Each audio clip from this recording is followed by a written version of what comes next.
আমরা নিজেদের জিভটাকে যথাসম্ভব পেছনের দিকে ঠেলে দেবো, ওপরের দিকে।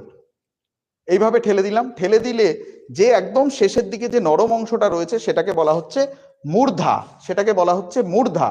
ঠিক মূর্ধা এবং দন্ত এই দুটোর মাঝে যদি ওপরের দিকে ঠেলি তাহলে দেখবো সেখানে খুব শক্ত অংশটা, শক্ত সেই অংশটাকে বলা হচ্ছে তালু, সেই অংশটাকে তালু। তারপরে রয়েছে কি দন্ত, আর দন্তর বাইরে যেটা রয়েছে সেটা হচ্ছে ঠোঁট, সেটাকে বলা হচ্ছে ওষ্ঠ, আর নাসিক্য বা নাক, ঠিক আছে, আর বাকযন্ত্র, আর এই শ্বাস নালীটাও প্রয়োজন রয়েছে, ফুসফুসেরও প্রয়োজন রয়েছে।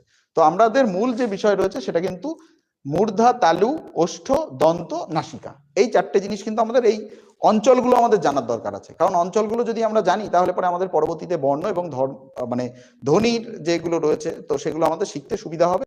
আমরা একদম পুঙ্খানুপুঙ্খ আলোচনা করব, কারণ আমাদের ফাউন্ডেশন কোর্স নাম দেওয়া হয়েছে, একদম যারা বেসিক সম্পর্কে